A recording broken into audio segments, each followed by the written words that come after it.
start recording, shall I? Alrighty. So, the Black Hand, in their desire to join the Hunter's Keep, a renowned guild of monster hunters, was sent on an initiation test, the Huntsman's Test as it's called. You, Siren, were sent on a separate contract from the rest of the Black Hand.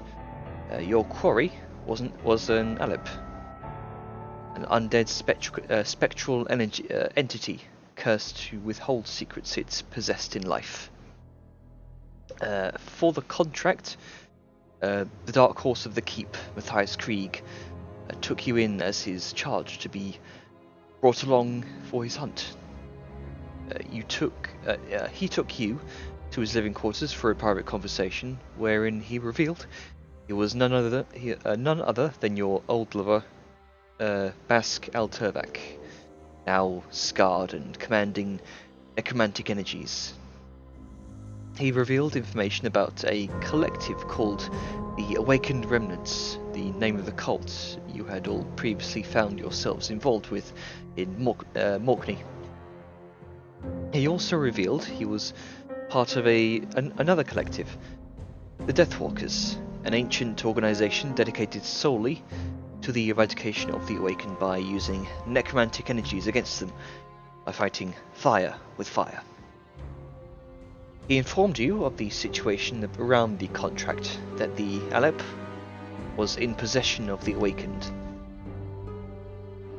That the Awakened were in possession of the Alep, rather, and had sealed themselves away in an ancient, rediscovered Awakened temple they had excavated deep beneath the town of Canethdale in the Carthan Commonwealth. It was a race against time to get to the Alep before the Awakened, to unlock its secrets. You delved deep into the temple, which was on lockdown, and the magical defences had apparently been triggered. Nevertheless, you aided Bask's team of Deathwalker infiltrators through the temple and fought off swarms of living statues and potentially deadly traps powered by blood magic before you made your way to a massive subterranean spined tower where a ritual was apparently taking place, led by a vampiric individual. The Alep was under her control by unknown means, but you entered a battle of wills with the entity, wrenching it under your control.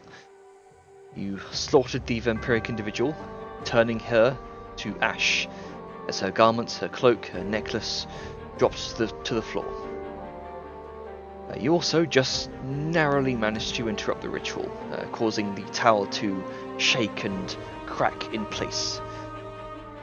But the massive orb of necromantic blood energy above hadn't disappeared, but instead shrunk to a small, dull glow.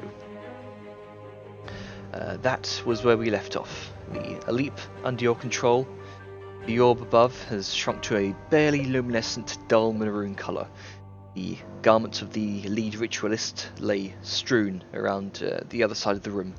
The awakened ritualists lay dead among the outer edge, and the adrenaline is wearing off as you, Bask, and his team begin to recover. And let's bring in some ambience, shall we? Alright. First things first, I'm gonna pick up her garment's cloak and the amulet that she was wearing. Alright, give me a sec to bring you back over. And stream view. Back over. I forgot how big this map was. There we go. Yay for that ping.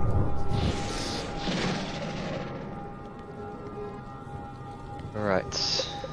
So, you head over to... Her garments are located around this area.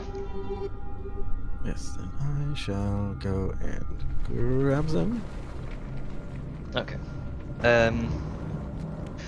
But from what you can tell, the garments themselves are very nice, kind of ornamental red and black and ebony robes. Kind of like there's also like a frill of raven feathers around the collar, similar to yours but different style. It's also trimmed with kind of iron coloured silver trim. The necklace is it's very opulent. It's almost like it's shaped almost like the kind of necklaces that you would expect to see from like ancient Egypt. Not like exactly in shape, but it covers the same area. But it's got this very sort of spiderweb filigree pattern kind of all around the exterior, and you can see situated in the very center is a very large glowing red jewel. The robe itself, the cloak that she was wearing around the back, seems to kind of trail with this kind of billowing, not plume of smoke, but rather just faint drifting dark mist, and it's pitch black.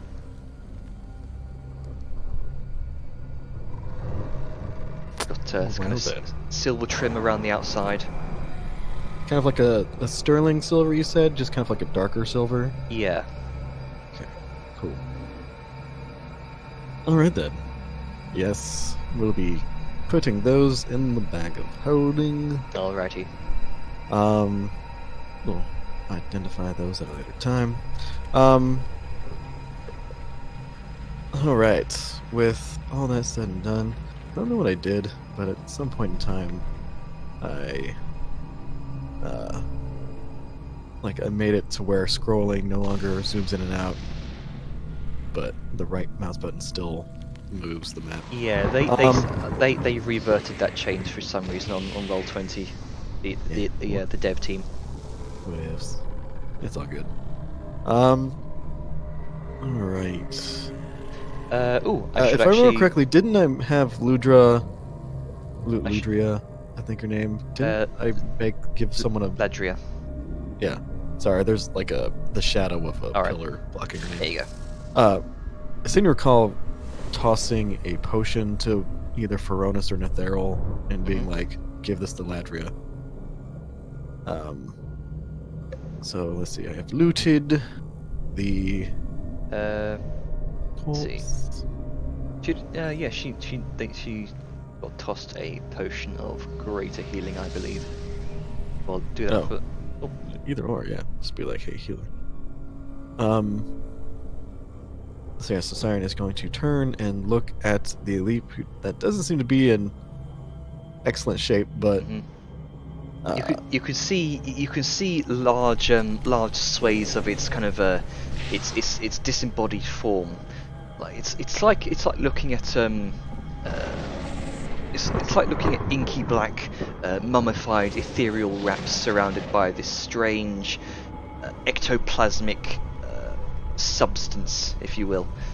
And as you look at that, Ladria's going to take that greater healing potion because she is at 7 health. Plus 12.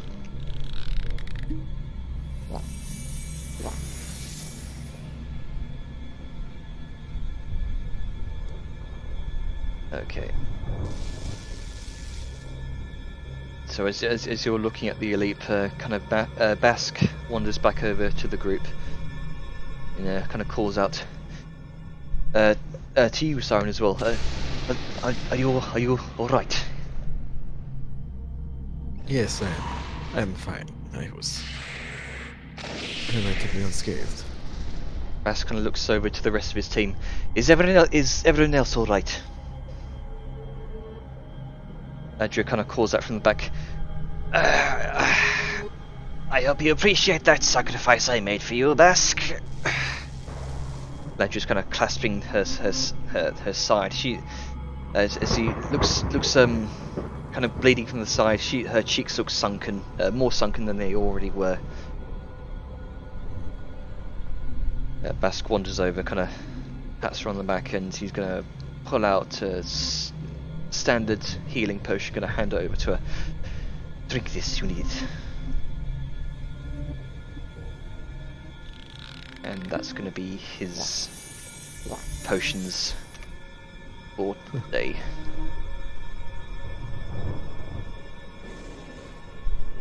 So, trying to think back on what was said by the vampire chick before combat was initiated. She was asking about where things were. But also, It wasn't that long ago. From what you can tell, she was asking about. Let's see here. Something about the location of other obelisks. okay. And would I? I'm guessing that this giant fucking pillar of stone is what she would consider the obelisk, or Perhaps. like. Okay. You are unsure. But there is a way to find out. I look at the Elite and kind of raise an imposing hand.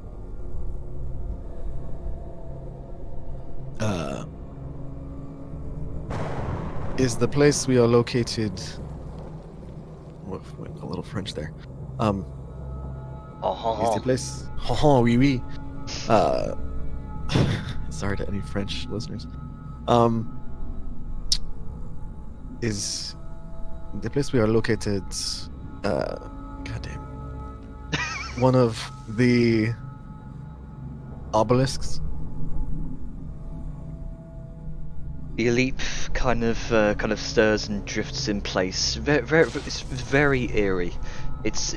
You can't make out like any sort of solid form. It's like looking at someone who's cast a mirror image on themselves. There seems to be like an ever-present overlap of different forms in one place. And the Elite seems to gesture. It's some semblance of some sort of head, like appendage towards you. It's really just a bunch of drifting black sort of mummified bandages in one place. And it just says simply,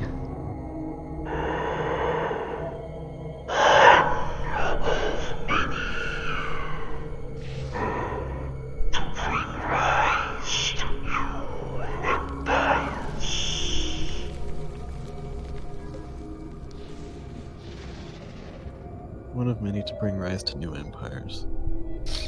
you watch as a significant portion of the Elite's body seems to just slaw off and drop into the puddle of blood below. Now, seemingly 2/3 of its complete form. Let's see.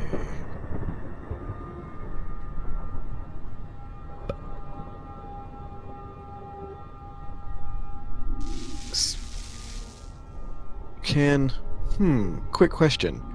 Can I make a... This is going to sound kind of odd. Can I make a mental... Can I see if I can make a mental command, like I would my skeletons, to the Elite, and, like, just kind of send a probe, like a probative sense, to see if I can have it speak telepathically? Like, would I be able to converse with it mentally? Let me check. It's I able only to. ask because I have no fucking idea. It's actually able to do telepathic speech. If not, then that's understandable. Not much can.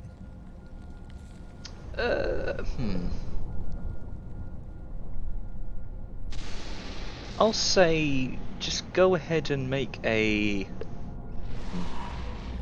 Just make a wisdom check for me. Just flat wisdom? Yeah, just flat wisdom check. Okay. Let's hope I roll high. above 13. average. So Lee, I got a zero modifier. the nature of this entity, there is a billowing need to spill out its what secrets it can into the open, rather than kind of communicate it telepathically, from what you can gather. Okay. So it almost wants to tell people. Would I know any... Let's see, it wants to tell people, but it was having such difficulty with her earlier. Would I know why it seems so eager but incapable? Could I like, I don't know, make a check or something? Trying to discern the nature of the Aleph itself. Yes. This would definitely be a more of a religion check rather than an arcana or a nature check. Okay, then religion it is. One better than... Except if I roll... You have no idea. It's okay. These creatures like this, it's not what you're used to it's definitely undead, but it's not the type of undead you're used to dealing with. Yes, most definitely not.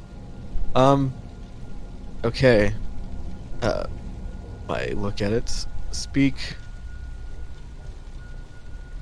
then the locations of the other obelisks.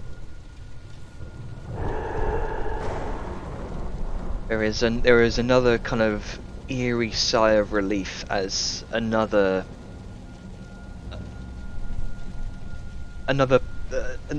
third of this creature's body seems to kind of dissipate and kind of drift down into this ectoplasmic matter that slaws off its being down into the bloody soup beneath. And it speaks.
And it falls silent once again.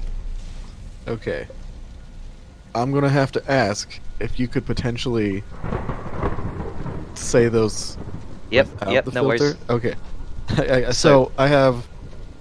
Actually, no. Just read it. So what do you have so far? Let's see. 2 is Angel's Fall, 1 beneath the Diamond of Light, 2 in Depths Below, 1 under the Throne of Death, 1 near World's Peak, I think, 2 in, it was like, I think it was the Necromancer's tomb, like Hamarath or someone's tomb, 1 under something's noose, and 1 in the last one I just didn't get at all. Okay, so there was the first one was 2 at Angel's Fall. At Angel's Fall, okay. 1 beneath a Tyrant of Light. 1 beneath a Tyrant of Light. 2 in Depths Blue. Depth Blue, not below, gotcha. Yeah. Actually, no, I'll just copy paste it. Cool. 2 at Angel's Fall. 1 beneath a Tyrant of Light. 2 in Depths Blue. 1 under a Throne of Death. 1 near World's Peak. 2 in Hammer and Stone. one under Merchant's Nose, one in Frozen Summits.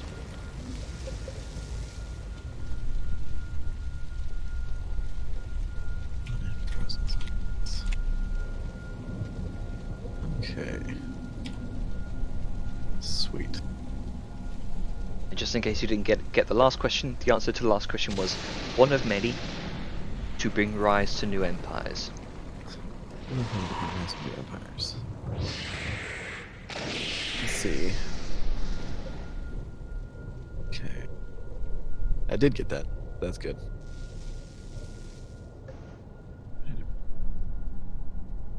So this is a lot more obelisk than I was anticipating. Huh.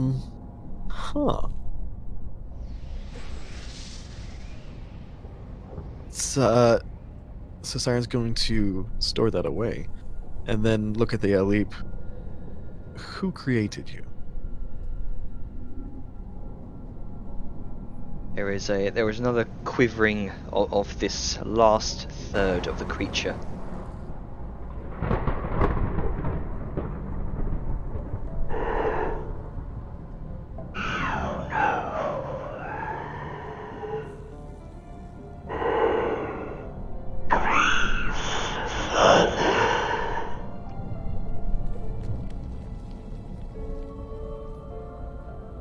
Okay.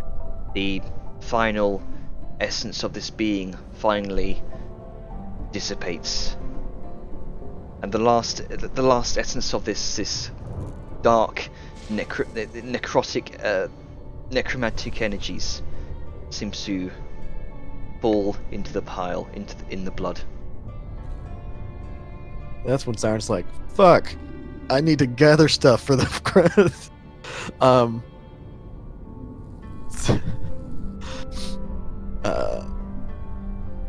though I guess technically killing it did die, so I guess we don't. I guess you still technically completed the contract. Just typing the last one out there for you. Okay. Good. The Great Father. Okay. That's what I thought.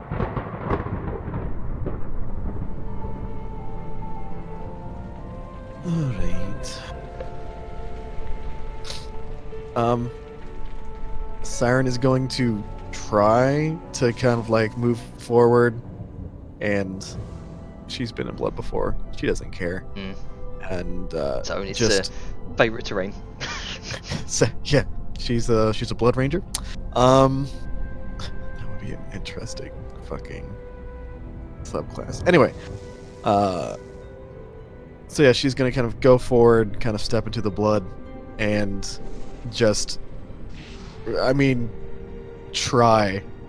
Like, All there's right. a lot of potential gold there, and she's gonna like turn around to Bask and be like, "Bask, quickly!" And then just kind of snap and point to the blood. Bask kind of leaps forward and nods. Let's see here. That would be a is Bask liable for Bask? I mean, I guess I can aid him. I feel like he has, like, he's a hunter, so he has like the improved survival, but I can give him advantage by trying to help. Yeah, I'll say you can both try to help. Let's see. Bask is actually going to kind of gesture over to Netherel, and Netherel kind of stalks forward around. He's also going to aid in this as well. Silently kind of gathering what you can. Let's see here. No, Netherel's gonna try. Let's see. Bass kind of Whoever's just trying, I will give them advantage. Netherel's gonna attempt to make a survival check. Or ooh, 15. That's just one over what you needed. Whew. Okay. Let's see what the contract was It was 1 heart and then 10 pounds of the ectoplasm. I feel like we might not be able to get the ectoplasm unless Siren's gonna just kind of look down and see amidst the kind of bloody stew. Well, if there is like a specific. The ectoplasm is thicker than the blood. It's sort of pooled around in one place. It's like a viscous gelatin almost. Okay. And well, in that case, kind of cold to the touch. It's a little bit gross, but you've probably dealt with worse. Yep. Very very much so. Yeah. So Siren is going like while his Netheril. name is Netheril is going to look for the heart. Siren is just gonna be like, okay, cool, and right, she's gonna like start harvesting, like I guess picking up and putting. Do they have? Forgot if there's like a specific. I can ask. Bask, is there a specific? God damn it! I keep trying to go French with that. I need to remember how to speak with a Spanish accent. Actually, Siren's just gonna kind of, now that she's being commanding and whatnot, she's gonna switch back to the accent she's been using for a long time. Bask, can you tell me whether or not you have a bag for holding this? I feel like this is rather poorly designed if we're supposed to carry this back. But of course, he kind of rummages around and kind of pulls out a small kind of small satchel of sorts. See the cold and the cold mist kind of drifting off of the opening as he peels back the flap. Wonderful. Again, just prepared. And Siren's gonna kind of like, with his help, just kind of just gonna skim the top of the blood, and put it in his bag. Okay, so that's the ectoplasm. You need to do separate checks for each of these. The Alec heart is going to be high DC. Understandable. Let's see, Netheril with his survival check. With advantage from the aid. Yep, with advantage. Ooh. Okay. We'll screenshot that so there's no questions.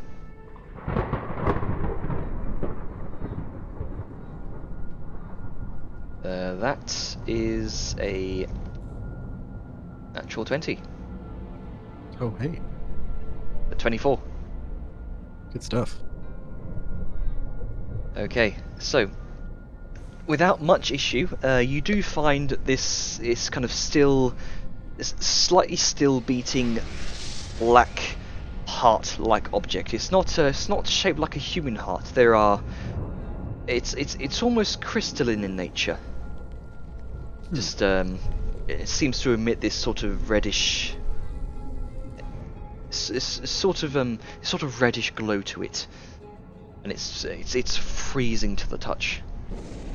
And it's a good thing Netheril's hands are gloved. You can see this black necrotic energy starting to try to claim some of his hand as he holds it. However, just like Mama used to make. Yep.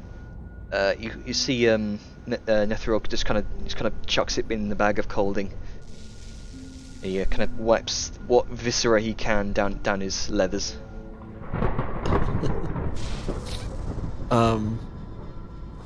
With that and completed, Siren is going to now turn her attention to like upward, where the big ol', well, not big anymore, but it is, I guess, kind of concentrated. It's very diminished and very dimly lit. There is a desaturated hue to it. As you also take note of this, and Ladri also takes note.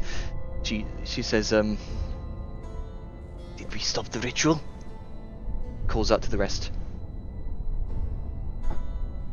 Yes, though it appears that the remnants of what they created remain.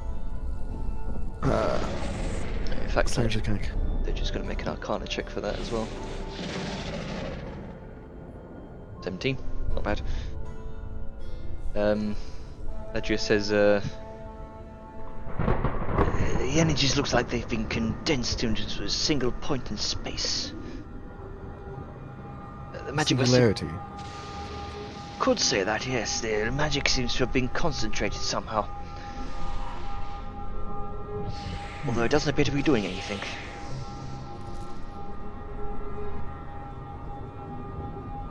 Question.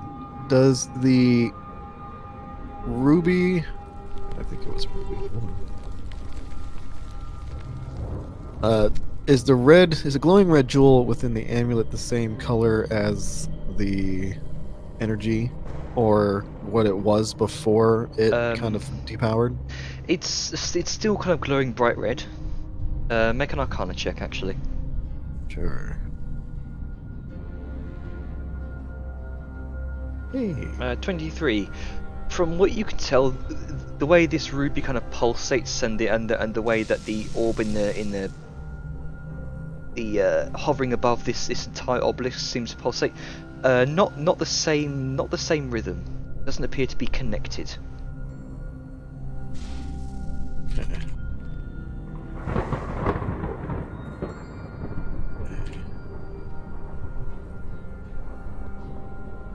But from what you can gather, the essence of the jewel itself, with the 23, does appear to have some semblance of blood magic to it.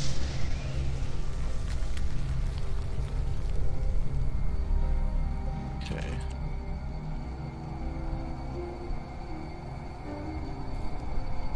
Okay.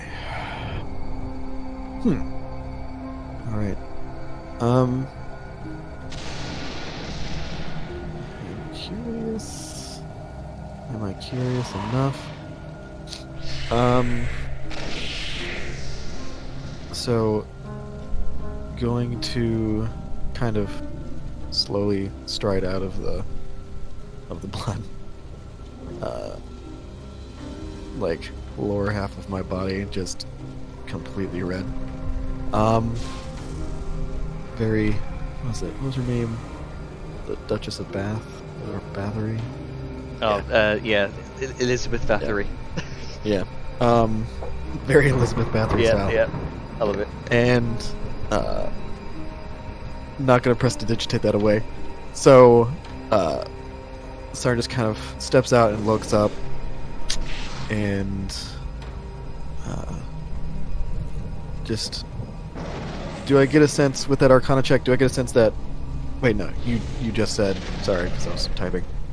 You just said that they're not. It doesn't appear with that Arcana check that they are connected. It doesn't appear that they are inherently related to each other beyond just being blood magic. Yeah. Okay. Sarah kind of looks up and mutters to herself, like, I wish that I had. There's that accent. I wish that I had asked him about the ritual. She's gonna kind of move over, like go up, kind of, while still looking up out of her peripheral vision, just kind of make shooing motions to Feronis, like get out of the way. Oh, and as you kind of make the shooing motion, you watch as the form of Feronis seems to shift as all the bones begin to kind of loosely clatter to the floor, just simply leaving his human form behind.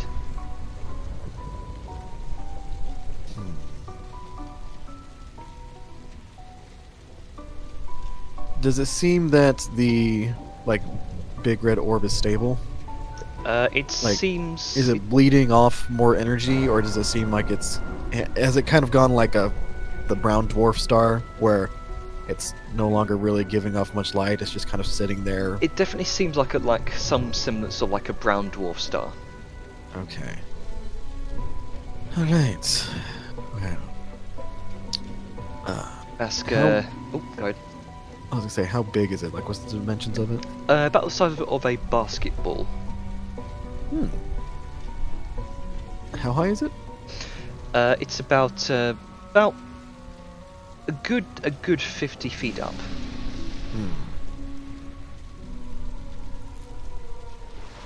As you're examining this, Bass kind of looks over to Ladria and kind of approaches her. What do you think should? He says what do you think? Should we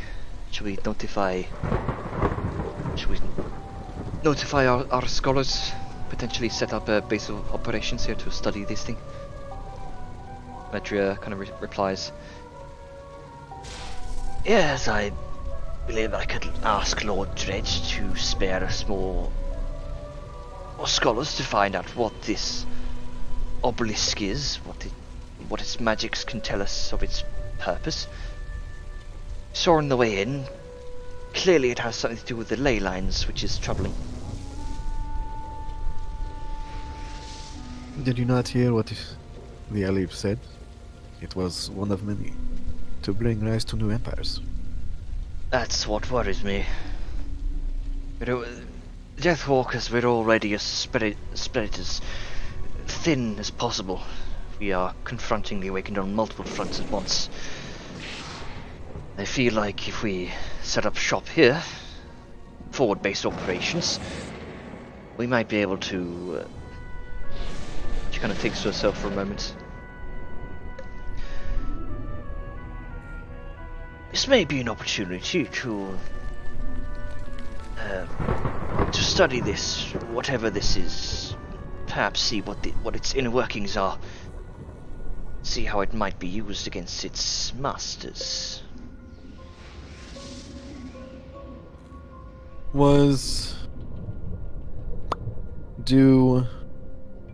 I remember, like, this was something that was around before the Awakened, right? Like, this is some ancient necromantic stuff, isn't it? Make a history check. Okay.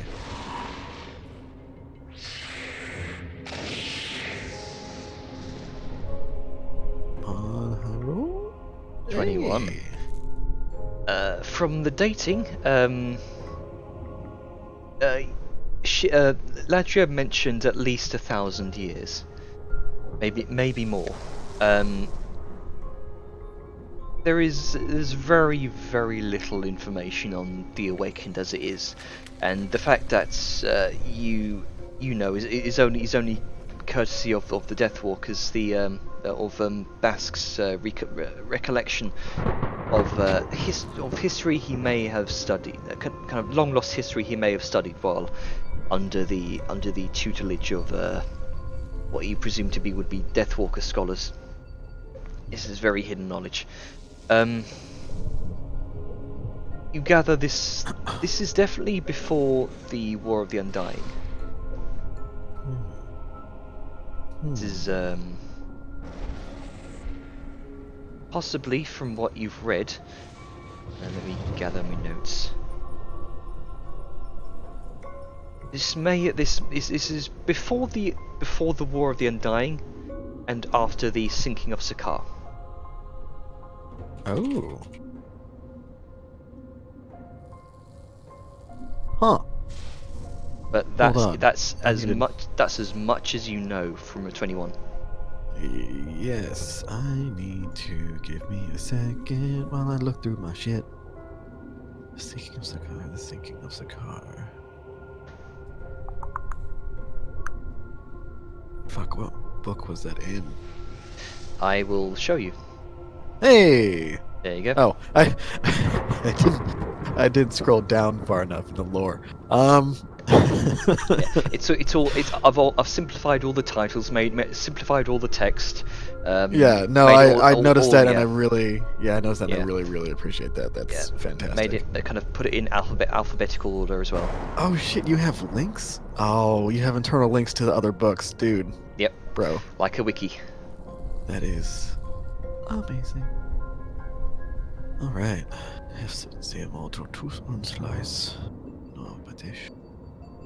That is something else that I'll have to talk about at some point.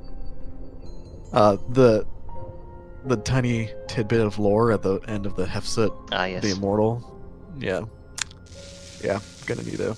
Like, Siren read that and was just like, the fuck? But there's no one she can talk to about it. So, so yeah, we'll see what happens when she gets towards that area, if she ever does. Anyway, yes, thinking of so,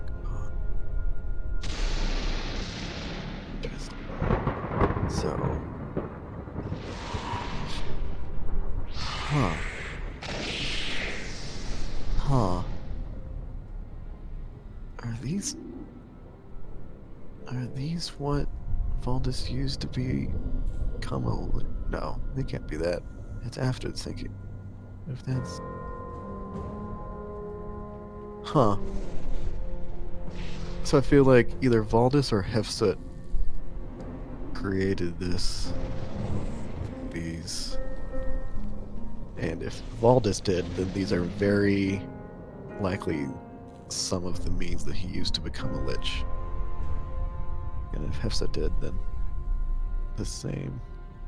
Because from what it looks like, and I say this because you walk fucking outside this obelisk and it's a giant pit of swirling energy, and it seems like there's kind of necromantic soul energy, like towards the bottom of the chamber, or like the southern side of the chamber. Like when I walk out on the blood bridge, it seems like there's like over here on the right, like that's basically like soul energy, right? Like necromantic energy. What do you just ping on the map?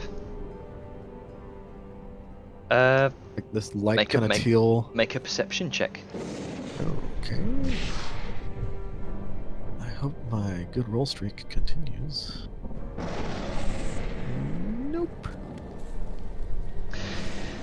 It's from what you can make out from this distance, the cloud covering, the covering of dark clouds doesn't seem to help, but it's less swirling soul matter and more crystalline, and it's at least 1,000 feet down.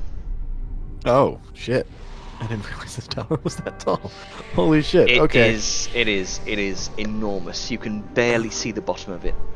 100 fucking stories tall. Jesus Christ. Okay. And the only reason you're able to see that far down is the sheer luminescence of these crystalline, this kind of branching crystalline formations down at the very, very, very bottom. That's as much as you can see, at least from a 9. Now that I'm kind of outside, does the energy seem to be like, because earlier and even kind of now on the map itself, I don't know about it in actuality, it seems like energy is arcing up, like this tower is still like a focal point of energy. You can you can see there are kind of it's like you can see a red sparking energy kind of jumping from each of these spinal points, these spines on this tower, kind of arcing energy, and from what you can see, it just goes down and down and down, and it all seems to be traveling upwards. Okay. And it doesn't seem like it's lessened or increased since we interrupted the ritual. Doesn't seem that way, no. Oh, Siren is so tempted to do things here. No, not while there are witnesses. What are you thinking? What are you thinking? Oh no, just Siren, like, realizing this is basically just a fucking, like, if they're on a ley line, which it, like Ladria hints that they are, if they're on a ley line and this thing is just a focal point, like a tower, like a focal tower for that energy of the ley line, you can pull off some really insane magics right here. And Siren is very interested in that, knowing such things, such locations. Only one way to find out. Yes, yeah. The immortal words of Mr. Mercer. Yeah. You're more than welcome to try. Yeah. Siren. No, not right now. And as you've been kind of wandering kind of out of the top of this, the very, very top of this tower, Ladria's kind of being curious, and she following in your wake. She seems equally as curious about this, and as you're kind of walking along, she kind of mentions the ley lines are the lifeblood of this world. Without the ley lines, the world has no magic. Without the ley lines, the world risks falling into chaotic imbalance. The awakened know not what they toy with. I fear that it is not the awakened who initially made this. I fear that it lies with I fear the credit lies in far older, far more powerful hands. Perhaps hands that are still around. And I raises a brow at you. Sorry, just kind of returns the look. Speak of the Grey Father, Voldis. Did you not hear what the Alib said? I heard what he said, yes, but the idea that he created this tower is interesting. Let's get our researches on this. What do you know of Voldis? There's very little that anyone knows of Voldis, really. She's actually going to make a history check with that. It's good, because she's proficient in it. Yeah, and I mean, plus, to be fair, like, there really is not much known about Voldis. Like, I happened to come across a book that has some information on it. It's not like someone of that power tends to leave traces of information about him. She rolled a 23. Hey. She kind of thinks to herself for a long moment, seemingly recalling any information she can from what she studied. From what I can recall, there are certain individuals within Deathwalkers more studied upon Voldis. I've studied under them many times. In fact, I believe I... Oh, was in those. Yeah. I believe I was once a scholar of arcane arts in the Dawnlight Cathedral in Bulkreath. Asked many questions about Voldis specifically. And, well, mind you, about questions about the illegality of necromancy, even in sanctioned sense, but that's a story for another time. Regardless, I do know a bit. Times long since past, powerful sorcerer shaman, known as the Grey Father, also known as Voldis, attempted to bring the kingdom of Nidea to some semblance of godhood, to ascend past the cycle of life and death, blessed to be neither dead nor alive. I wish to create a powerful civilization of undead demigods to lead the world into a glorious new era, or so he says. Fortunately, the kingdom of Nidea sank beneath the ocean after some explosion of dark energy ruptured the peninsula in a catastrophic event known as the Sinking of Sakar. Of course, Voldis escaped by becoming a lich and plotted for years in secret, whispering into the ears of those easily persuaded. He gathered a following of fanatical and powerful mages and murderous killers who shared his ideas, and they worshipped him like a god. Valdis spread the teachings of blood magic. We all know, here in the Death Walkers, that blood magic itself is it's a powerful and old form of magic that branched off from dark shamanism thousands of years ago, becoming the first true forms of necromancy.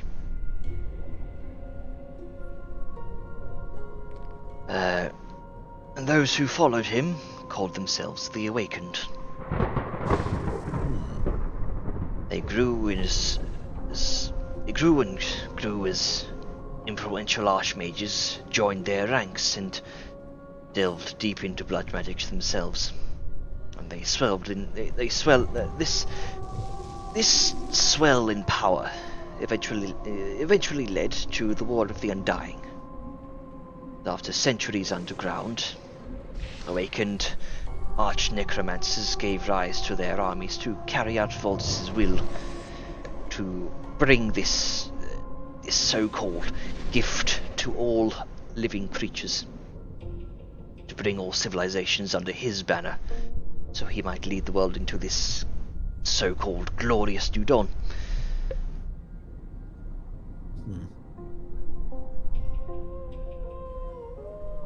Well, interesting.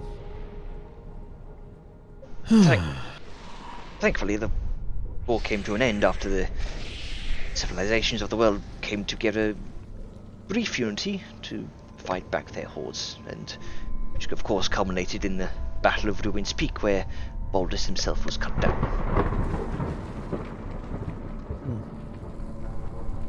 As we can see here, she kind of gestures around to the slain corpses of all the cultists around the outer edge of this octagonal kind of ring. Those loyal to Valdis scattered into hiding and seemingly vanished from the world, and became the awakened remnants. Those who are aware of their presence are either members or have uncovered their insidious existence, and organizations like us, we seek to stamp them out wherever they may appear. Well, luckily, you may count the Black Hand as a similar organization. Good. Though, where did you say Valdis was cut down? Ruin's Peak? The Battle of Ruin's Peak, yes. Do you happen to know whatever happened of his body? No one is quite sure. That remains a mystery to us. Well, I think both you and I know that a body, particularly a necromancer's body, should always be accounted for if death is what you seek. Rumors are the body disappeared shortly after the battle. Yeah, that's been a long time goal of the Deathwalkers, is to find and locate his body. Or quite possibly find and locate Valdis. Indeed.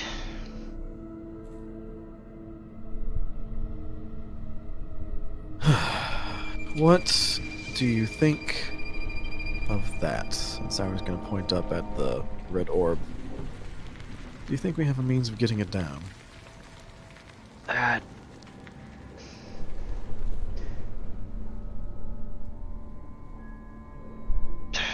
not sure. From what it seems, it seems like a fixed point in space. Getting it down might be troublesome. Yes, it might very well be, I guess, the core of the anchor for the spell this entire pillar seems to be built to conduct. So I guess maybe we aren't unable to get it down, but I am quite curious as to what it is. I've seen stones, very similar, used as Soul stones, batteries for yes. souls. Yes. Yeah, I'm unfortunately very familiar with them. We've lost a number of our brothers and sisters to Soul Stone 02.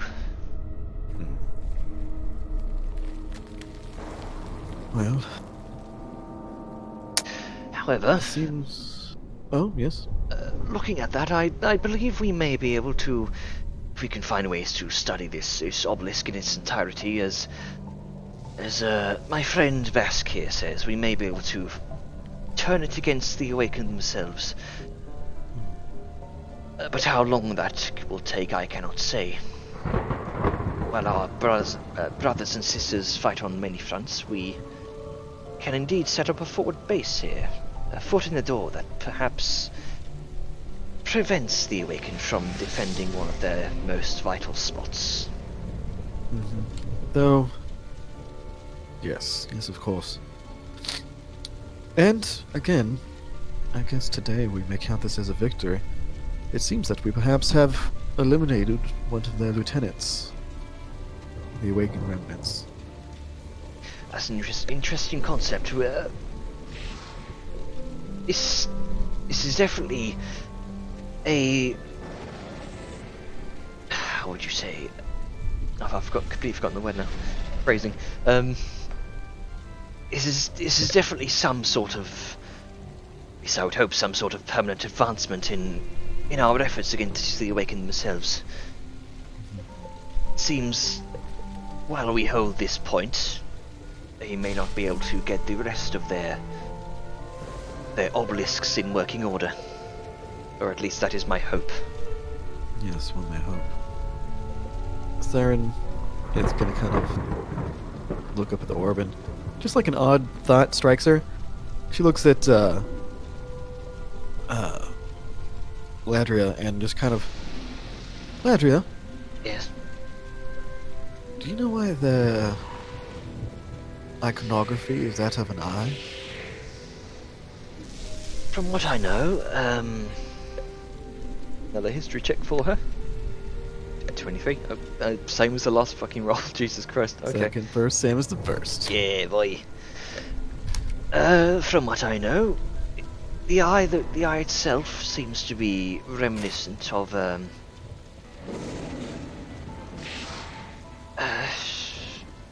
I can rack my memory as I go through my notes. Seems to be reminiscent of a similar tattoo that Valdis seemed to have over one of his eyes while he was still alive. Oh shit, that's Valdis. Okay. The first ledge. Wait. What I have? Oh shit. This is lore I have. Wait, is this a book I have? It is indeed. You This have. might have been one of the ones that I didn't actually read yet, because I have I think one or two books that I haven't This read yet. you've these are books you've read. Okay. This is the culmination of the knowledge you've gathered on Valdis so far. Ah. Woohoo. Yeah, what I'm trying to do with the lore here is, is compile it all into separate. Is compile it all into subjects, and then the text would be the culmination of the lore you've discovered so far regarding that subject, instead of having it spread all into different books. Trying to clean things up a bit. I appreciate it. I still need to figure out how to get rid of that ink over that censored book. I know there's I got a spell from that one guy that's just it can rewind time a little bit or something, but Yeah, it's mainly for ink spills, if you were. yeah. And I imagine it's recent. Yeah, not hundreds of years ago. It's like a magical eraser for ink spills that have just taken place recently. Like, oh shit, I spilt some ink, just clean up a bit. Yeah. Bit like a precipitation thing.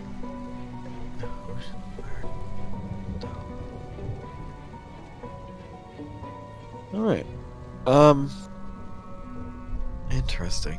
Ladria also says, we believe it might also have something to do with the symbolism of some of the awakened remnants, higher ups, if you will. There seems to be a ritual wherein they sew their mouths shut, and they remove both of their eyes. Oh. Very unpleasant. Huh. Yes, but you could argue very iconic. Could argue that, yes. With that, and I guess everything. Let's see.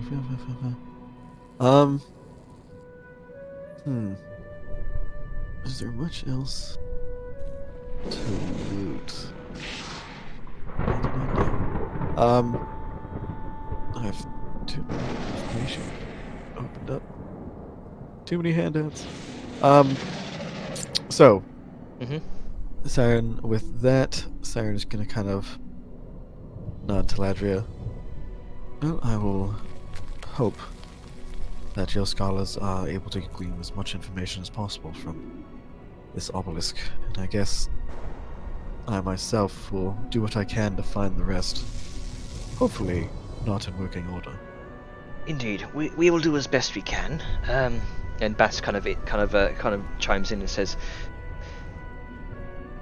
"There is also this also brings me to another point.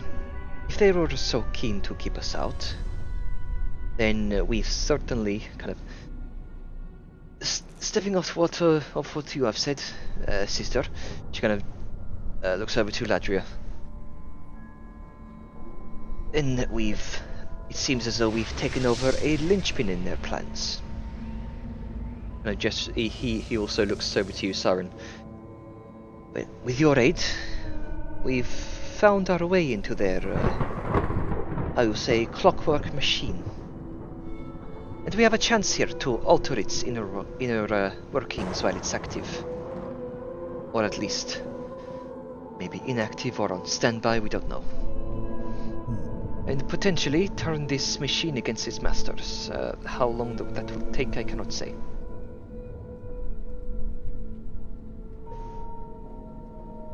So, he kind of claps his hands twice. We must set up a forward base here for our study. Contact who we can. He kind of gestures around, looking over to his compatriots here. Contact who we can. Find out who is available to set up defense. Make it so that if they need to,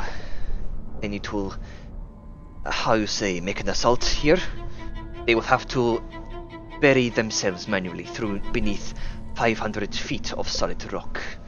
Set up boards so they cannot teleport within our back lines. He looks over to Ladria. And make sure to get our best scorers. This is an opportunity we cannot waste. Ladria nods, and Netherel nods. So does Veronis. And they all gather up.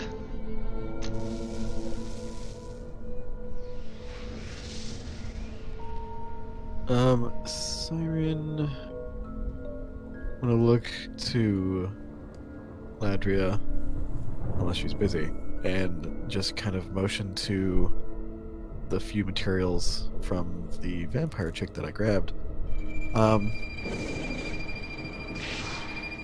Actually, you know what? No, because I totally forgot that you can just spend a short rest.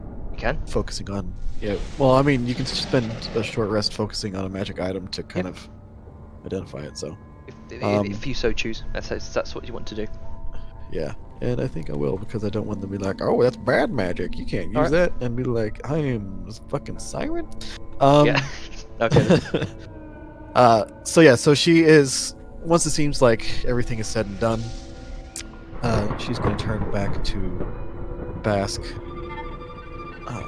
Bask, do you happen to know where we are right now? Where is this obelisk located? From what we know, this is located 500 feet beneath. Let's see if I've got. I have the map here with all the locations. That's all secret and stuff. As far as we know, this is 500 feet beneath Cannondale. Located on the island continent of Cartha.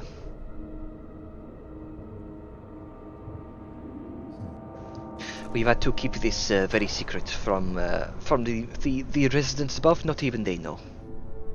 Of course, we deal in very I would say unsanctioned dark magic. Yes, I am quite familiar.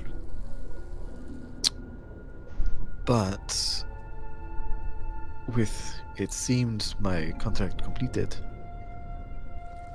will we be going back to the keep? It is only gentlemanly of you that I escort you myself. Of course.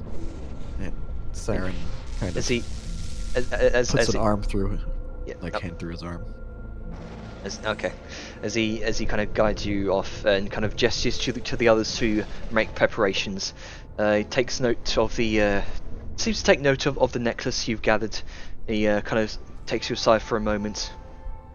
Kind of dutifully takes note of it and kind of reaches around back. He takes the necklace and kind of fastens it around the back of your neck. And he says, "It looks good on you. Matches your eyes."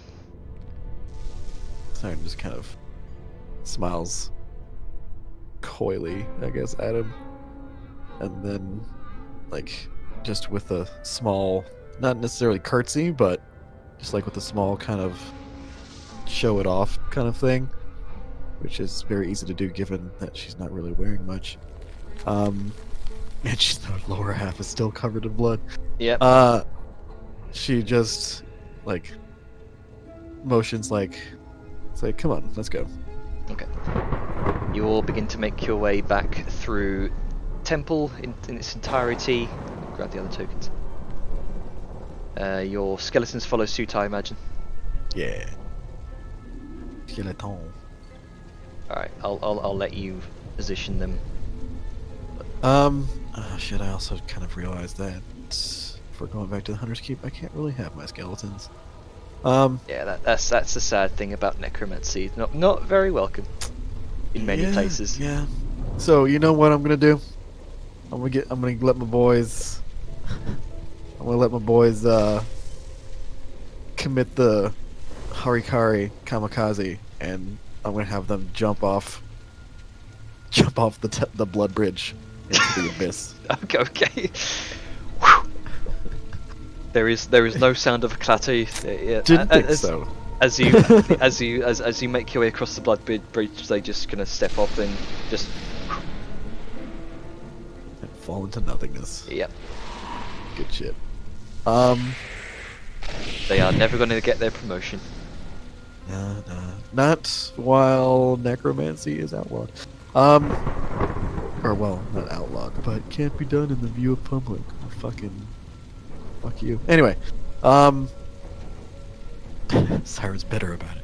Yeah. So, she is going to, just kind of walk back. The portal is still there, I'm assuming. Mm-hmm. As you're walking, the mention of eyes as he has after he kind of fastened the necklace around your neck. I'll consider this short rest. Let's see.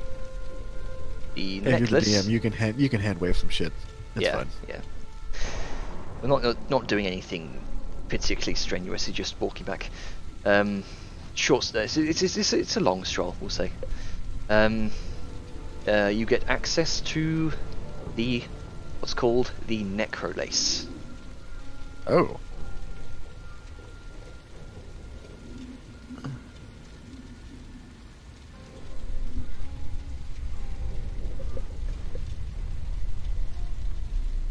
So, this necklace allows you to absorb the life energy of creatures you slay, When you reduce a small or larger creature who is hostile towards you to 0 hit points, the necklace emits a faint glow and gains 1 charge. The necklace can hold up to 3 charges and contains 1d3 charges when found. You can... Oh, speaking of which...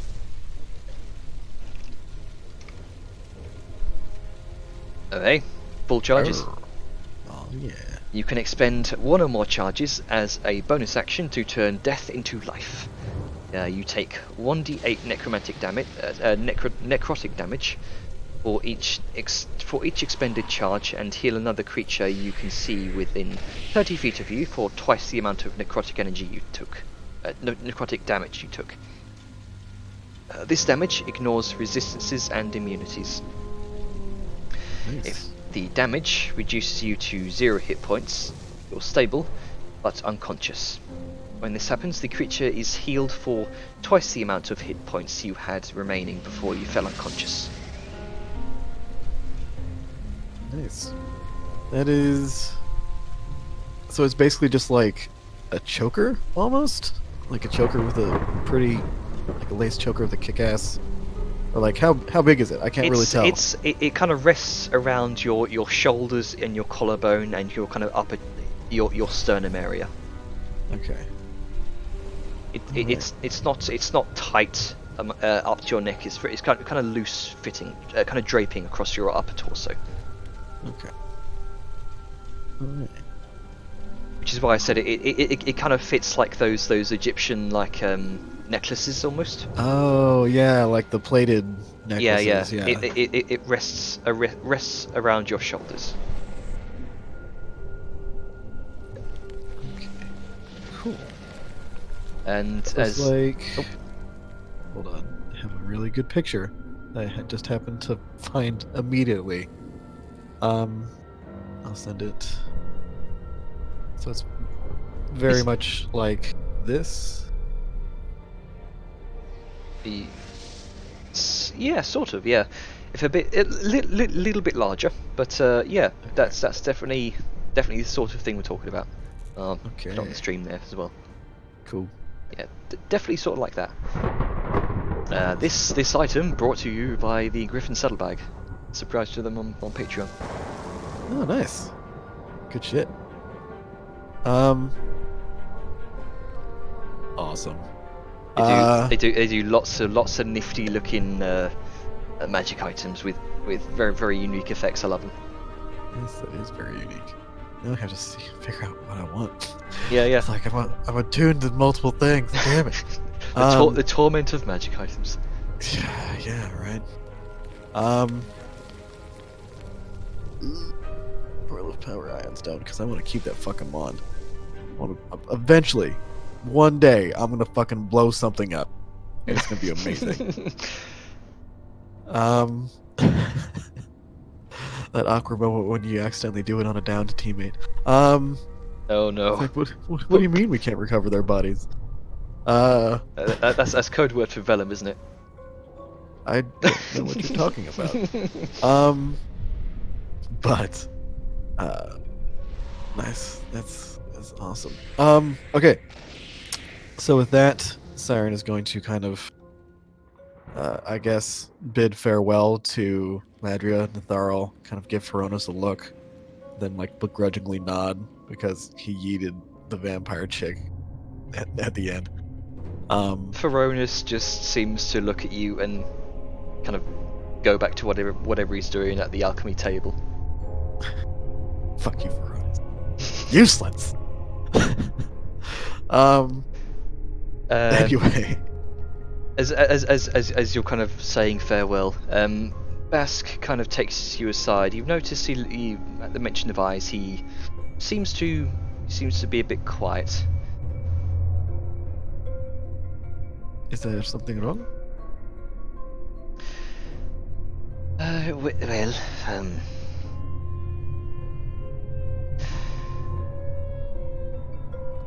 he kind of takes you aside for a moment. He kind of looks towards you, a bit forlorn, takes note of your eyes. Siren, when I when I took interest in seeing you again, though there was the comfort in the familiarity of knowing that you've changed as well as I. And there may be some common ground for us. I was also worried. Not just for your safety, but I sensed something dark within you. Not your propensity for raising dead, but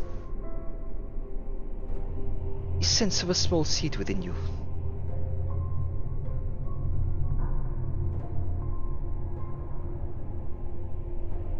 Siren kind of narrows her eyes, like, what do you mean?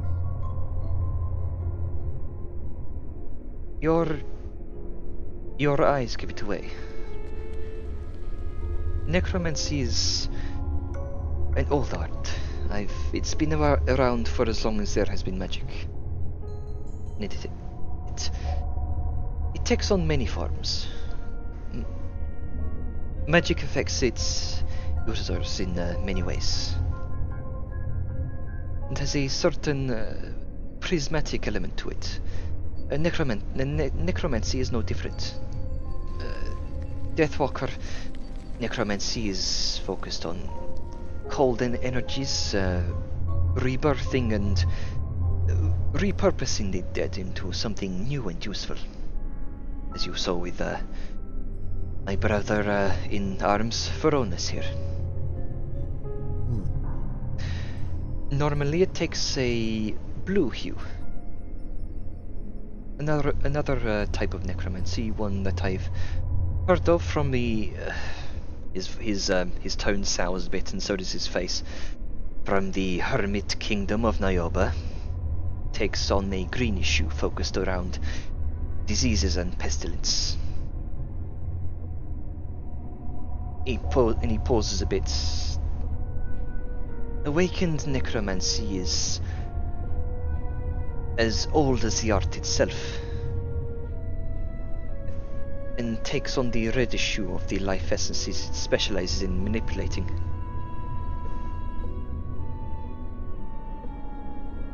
Siren just kind of tilts her head, like staring at him, like not.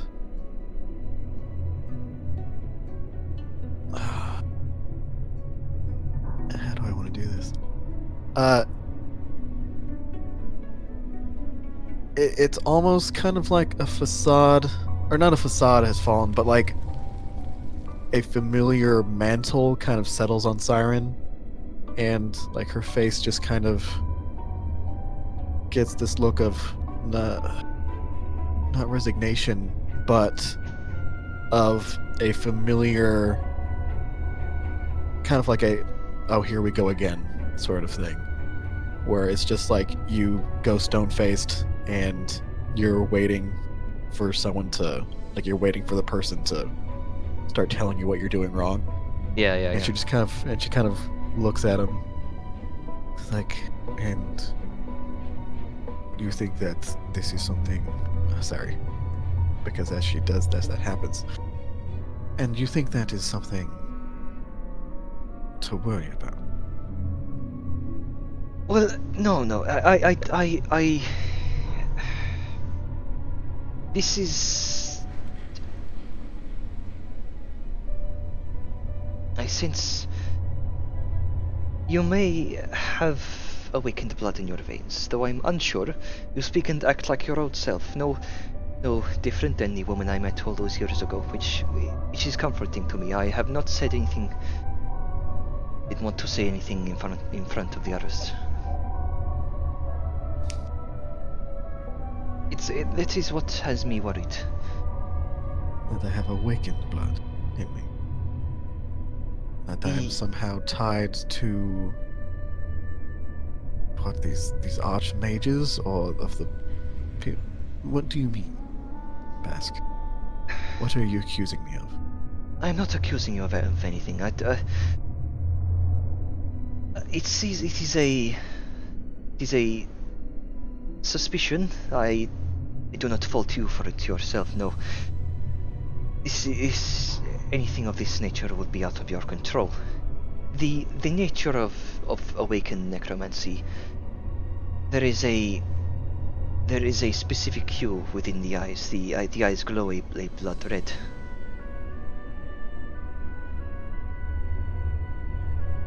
Which is what has me worried.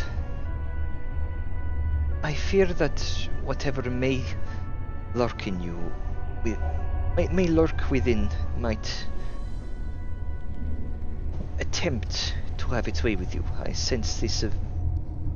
There is a very strong presence. You are a strong woman, there is no doubt about that. But please, watch as he kind of rummages around in his satchel on the side and brings out two what look to be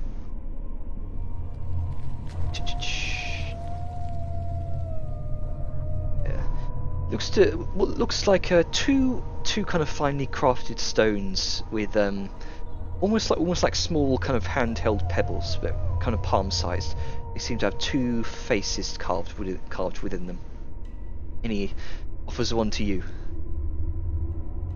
If you sense anything out of the ordinary, please do not fail to contact me. Of course. It's actually gonna take, I'm guessing, a sending stone. Yep. And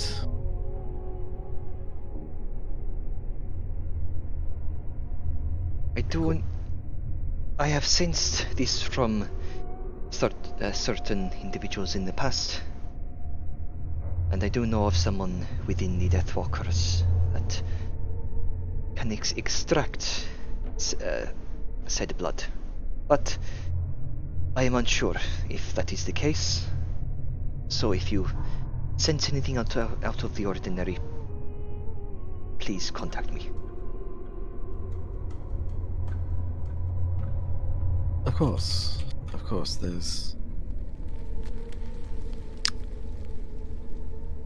I fault none of this upon yourself.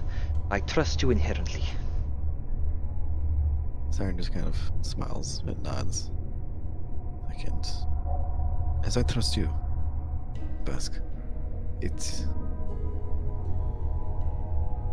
is nice seeing a familiar face after so long.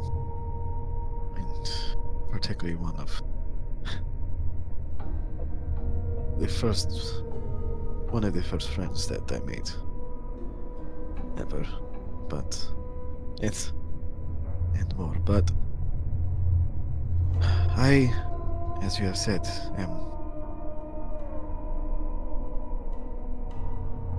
I'm an adult. I have seen many things that you have as well, and yet many more that has shaped me into what I am today. And it is something that I just hope you come to understand, that while it might not be familiar or comfortable with you, it is something that I have been living with for quite a long time. Indeed, we follow similar paths, but so very different. Siren nods. But if you ever need me, if you ever need my advice, or need to talk, he kind of gestures to his own sending stone. Use one of these. I will. If we find any, well, I must see that preparations are in order to establish a forward base of operations at this obelisk. I will be in contact as soon as I can if I do find... we do stumble upon any further developments. I will keep you informed. It is good to know this is a two-way street. Gives you a nod and... Oh no, sorry, and Siren, like, I do have... and with this, I was not imagining this happening so quickly. It is not the best circumstances, no. We weren't expecting this to happen so quickly either. But luckily that does give me time to potentially find means of helping my friends who are facing perhaps a greater foe than we faced here. Like, you must, of course, forgive me of wanting to help them. Is there any course. Is there any means that I potentially can? I mean, now that I'm assuming I'm a member of the Hunter's Keep, is it within my purview to potentially aid them? From what I understand, kind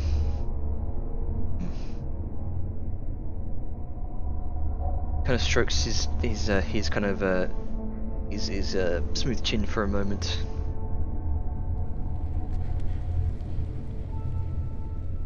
I suppose I've already bent the rules somewhat, considering their current contract. I may be able to see what I can do. I owe you this much for taking you away at such an inconvenient time.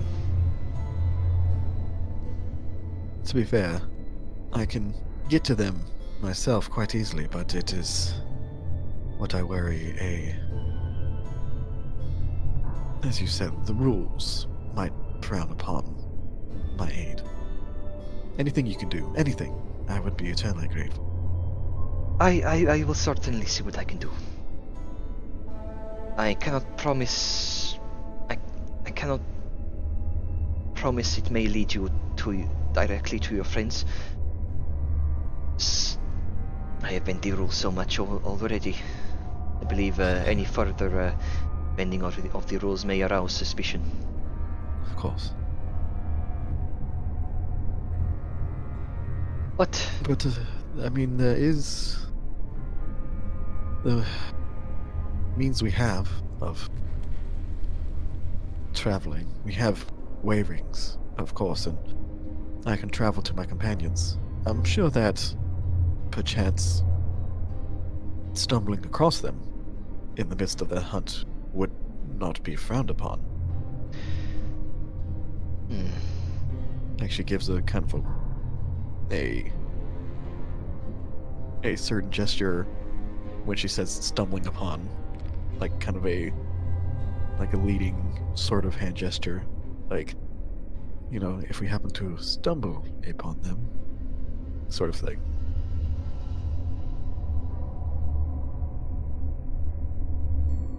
Sometimes I wish we could actually see each other in person. Yeah. Kind of thinks for a moment. I think so. It might. Again, it might arouse certain suspicion. Of course. But if you may choose, you could possibly risk it. I don't want to. Like, I can obviously tell that it is. You've already done so much to help. I don't want to potentially cause you even more issue. If you can help me, if you can find some means of allowing me to aid my friends, I would be grateful. But if not, then it is nothing that you need worry about. Kind of nods quietly. Well, as someone who I spent quite a bit of time with, and who I trust greatly as a friend, I think it's worth the risk. Again, I can sadly make no promises. Of course. I think they still.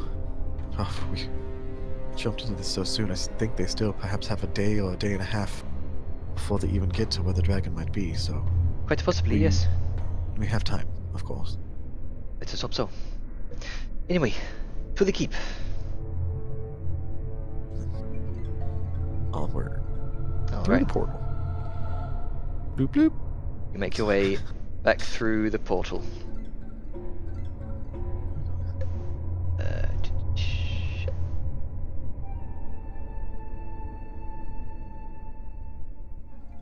Find yourself being lurched through some semblance of some sort of magical barrier. This very kind of it's very, how would I explain it? This shimmering bluish crystalline barrier almost, and you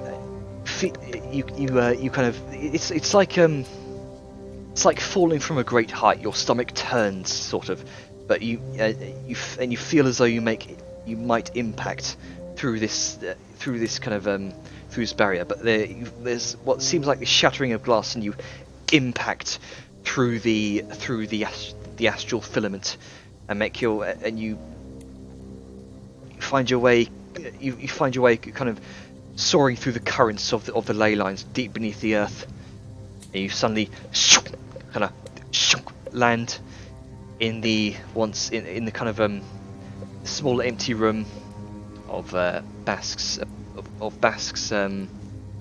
small stay here, small room. Oh, I seem to have gotten blood on your floors. Hold one moment, and Cyrus finally prestidigitate the blood off the lower half of her body. And clean up her clothes and whatnot. Basque kind of chuckles to himself and says, much appreciated. Now I must...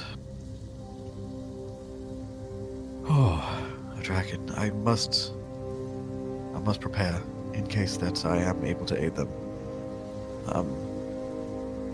I will be at my room at the... Hold on. The Golden something, I think. Something. That was the Golden Lodge. Yeah, there you go. The Golden Lodge. Okay. At the Golden Lodge. If you need me, of course you have the stone. You are more than welcome to stay within the confines of the keep if you so wish. Of course. And I'm curious, is there any means, or when... I know earlier I said that I was part of the Hunter's Keep, but is there any officiating ceremony, or...? There is, yes. You may have to wait for that, for the rest of your compatriots to return. Of course. Then, I guess this is... He kind of takes your hand for a moment, and he kind of leans in and says, if I cannot find a way for you to join them, worry not, that I promise you, your dearest friends will return. Siren just kind of, cups his cheek and kind of, looks in his face, smiling. And then she just leans forward and gives, a very brief little kiss on the lips. It's like, thank you, Max. This means a lot to me. Leans into the kiss for a moment. Separates. I will... then she just kind of stands up, I must prepare. I will contact you if I have news of any chance of you joining them. Okay. And she smiles I know my way out. And then she just kind of not really gathers her skirts, but just strides purposefully from the room, and she's going to head back to the Golden Lodge, or whatever it is called. Yeah, and the Golden Lodge. Yeah, and then she is going to potentially identify the other items that she got. Alrighty. Let's see here. The second, let's see, the robes themselves do not appear to be magical, but they are very, very fine. Very, very nice. Very fine, stylish robes that yes. give off kind of a blackish... Or where is that? That was the cloak. Sorry, that was the cloak. Okay. No, the cloak itself does have a magical essence to it. Although the robes, the dress it is. If someone were to have knowledge of the awakened remnants, they would easily identify it as awakened raiments. Gotcha. But other than that, it's very very nice kind of gothic style robes. The cloak, So I was however, gonna have to do some. So I was gonna have to do some carpentry. What the fuck? hammer the robes. Yeah. Just, what the fuck is a? Oh, God damn. We're not Weaver. It's been a day at work for you. It's all right. Yeah. It's, fuck. You know what I'm talking about. Yeah. Those people who worked with cloth. Yeah. Tailoring. Yeah. Oh God, I can't believe I fucking forgot tailoring. Seamstressing or something. Yeah, she's gonna have to do some tailoring. Yeah. To the robes to fit them into more her style. And I've completely forgot this note. Around the back of the collar, where the sort of like looks like raven feathers, there seems to be these kind of like these sort of not quite iron, but kind of metallic like spines which jut out.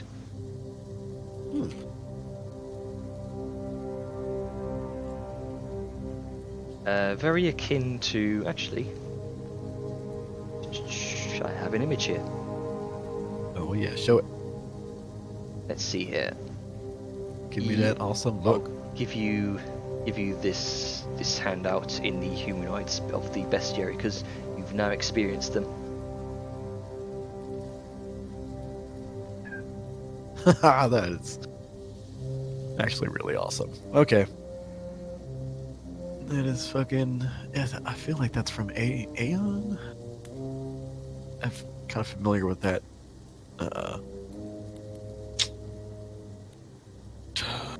Man, my brain is just not wording concept art. Well, I'm regardless. Kind of familiar with the.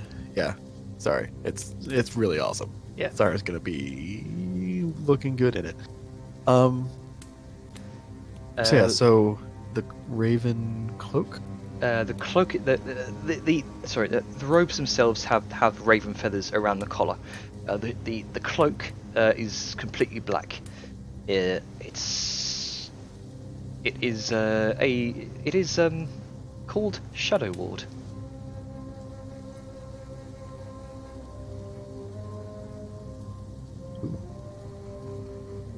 It's a very rare magical item.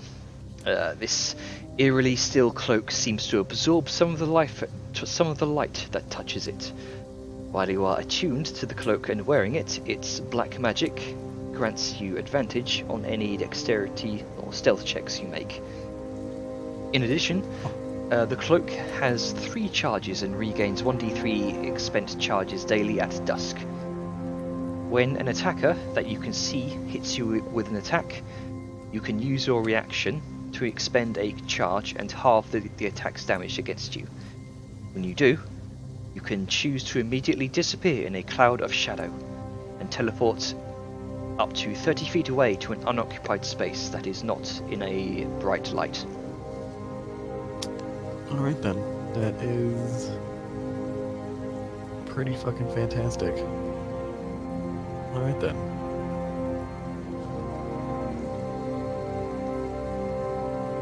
Oh fuck, now I gotta get rid of a couple things. Alright. Some of this is so worth it though.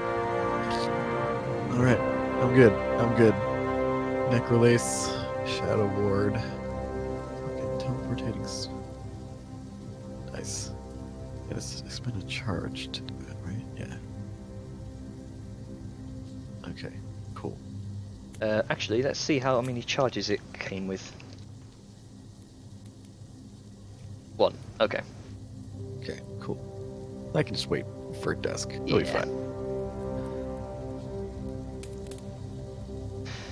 So you take your rest here in the in the Golden Lodge. You actually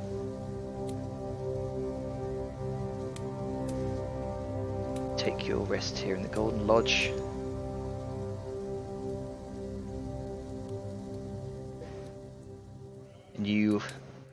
worry to yourself whether or not you may be able to aid your friends.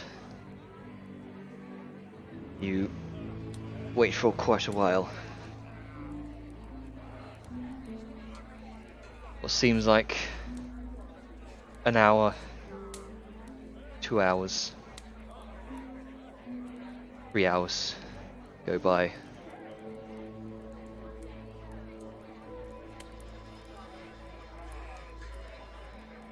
And I will actually, just so we're not spoiling it for the others, should they see this VOD, the other group, we will leave it there, and I will let you know through DMs whether or not you may join. All right. Sweet. Okay, I guess session over. Mm-hmm. Has the other one gone up? Unless you wish to do anything. Oh, I was actually going to have Siren, like, all this talk of Valdis and things like that has kind of got her interested, like, to check the books that she doesn't have. Okay. And one of those, oddly enough, happens to be one of the books she hasn't read is The Deathwalkers, Hypocrites, Heroes, or Horrors. Alrighty. It's very apropos, and she's going to sit down and start reading it. Okay then. So the book goes into knowledge on the War of the Undying and how it extracted a heavy toll from all nations across the world. Untold numbers of nobles, soldiers, commoners, men, women, and children were felled and risen across 100 grueling years. Many mourned for the loss of their livelihoods, their homes, towns, and cities. Just get some proper music up, shall we? More appropriate music.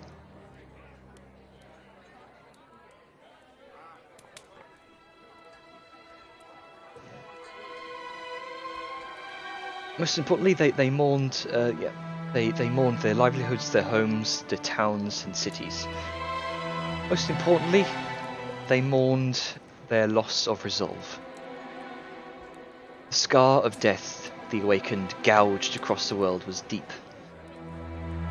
Though the Awakened today they've been relegated to the most secluded places of the world, threats of attacks by isolated groups still linger, and are far and few between.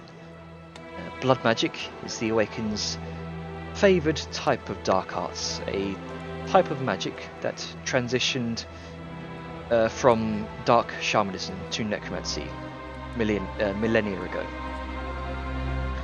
It was through this magic that the Awakened once destroyed all that stood before them during the war. Desperation clutched the hearts of those left behind to witness the ruins of their former lives.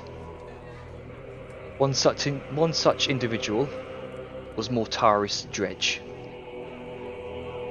His origins, race, and the tragedy that befell him are unknown. But scattered information tells of his rise to power. He saw the threat of the Awakened for what it was, an ever-expanding, ever-hungering threat to all life in this world. And for every man, woman, and child slain, their ranks grew. Mortaris saw that necromancy outclassed all other magic, as its source of power was life itself. Mortaris submitted himself to the Awakened under the guise of servitude, and was granted the power over life and death by Valdis, the first true necromancer. Mortaris' soul was branded in the process, granting him an immortal life in the visage of a wraith. Mortaris betrayed Valdis at the Battle of Ruin's peak, mortally wounding, but not killing the Lich. After Valdis' defeat, Mortaris used his newfound powers over life and death and turn the power of the awakened against themselves. After the victory over Voldis, he gathered a following of like-minded radicals who suffered at the hands of the awakened, who would sacrifice everything Hello, nerds. How are you doing? to gain similar power.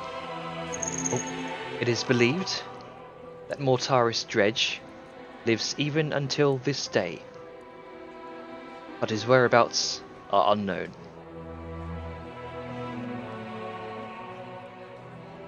His followers became Deathwalkers,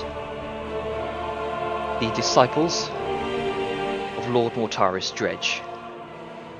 They uphold a dark legacy, one that frightens their allies and enemies alike.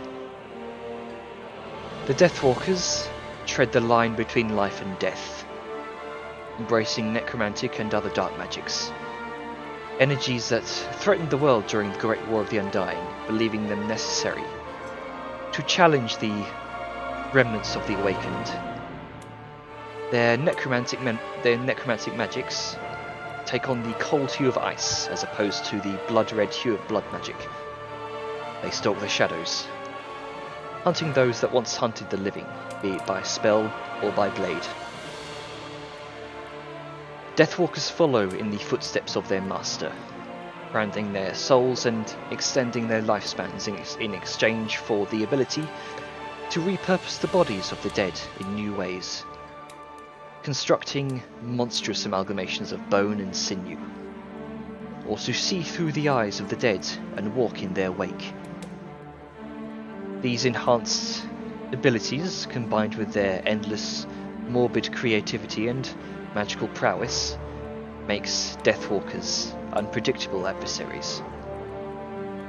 One doctrine followed by the Deathwalkers is the complete rejection of lichdom, believing the transformation to be too dangerous and corrupting to one's very soul.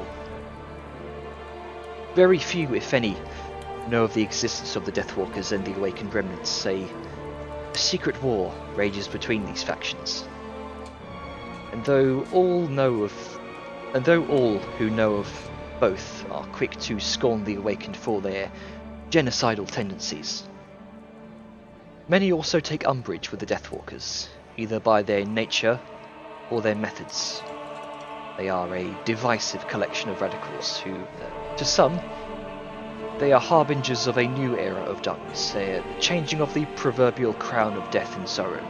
To others, their goals are considered noble, but their means are distasteful or abhorrent.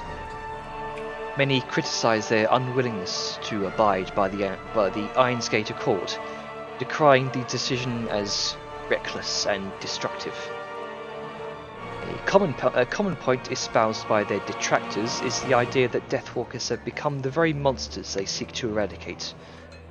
Regardless, Deathwalkers are divisive, but hell-bent on the destruction of the Awakened Remnants by any means necessary. And that's what you know about the Deathwalkers. Oh, yeah. Sweet. Let me post that for you.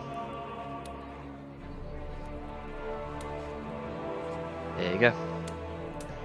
You now have read that book. Awesome.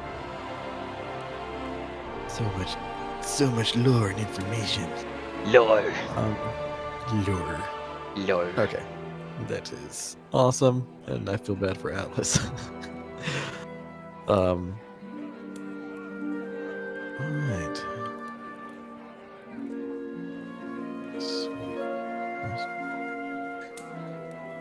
Alright, I guess Siren is, like, after reading through the book, going to kind of just attune to the necrolace and the cloak. Alrighty. I've already, what are you unattuning from? I am I am unattuning from the Pearl of Power and the Ion Stone. Okay. I'll probably, maybe, we'll see, give those to other people if they survive. I guess I'll have to give them to other people. God. Oh God, I don't wanna. But I got some cool thematic shit that's my aesthetic. Like, what am I supposed to do? It's such. God, it's my aesthetic. God. But yeah. Oh shit, that pearl of power actually would be amazing for Balthazar. Anyway, found out where my shit's going, and yes, and I think that we can wrap it up. I think that's Okay then. that's good.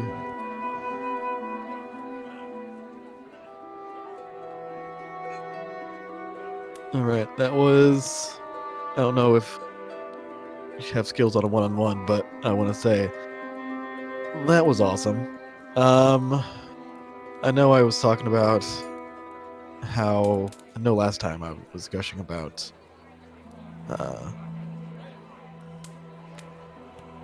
like, you know, Basque was definitely out of the blue, but awesome having the like that part of her backstory come into play. Yeah, just the dungeon, the combat, the enemies, like the overall fact of like, hey, there's a countdown happening.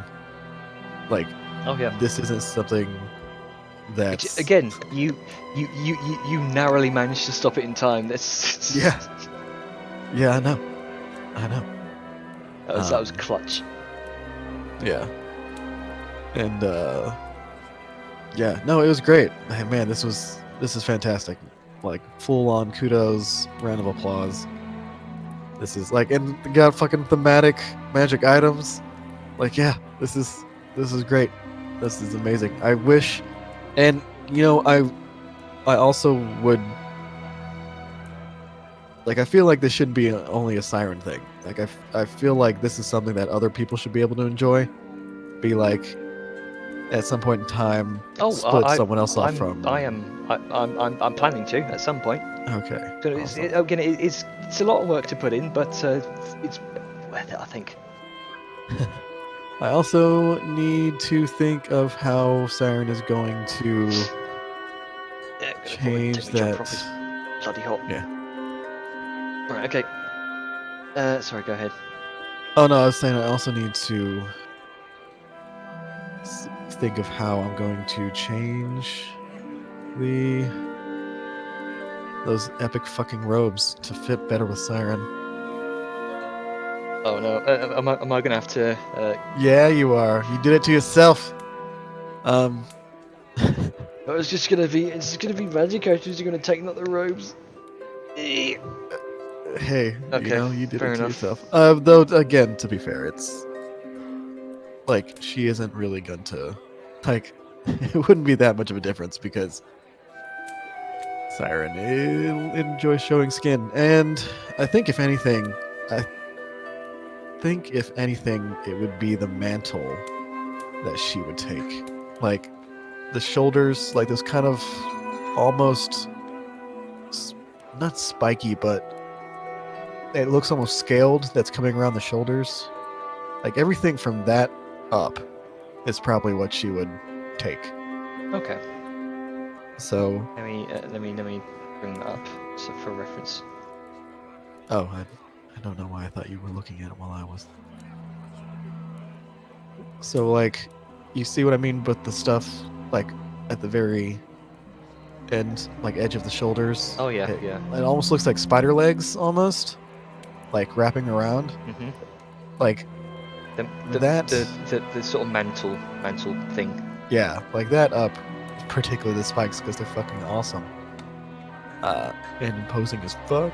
Or she could just make that, like, do some minor adjustments, like get rid of certain iconography and just make it like just a straight up fancy fucking dress with like the deepest cut cleavage possible. Of course. Yeah, it's Siren. Anyway, I'll think of how I'd want to even remotely edit it, and if not, then don't fucking worry about it, bro. All right. Like I don't want. I know, like, just having Siren change based off of, like, her skin blackening as she increases in power is already enough, like, an issue for you. By the way, I don't know if you stopped recording or streaming. I am going to stop recording now, actually. Okay.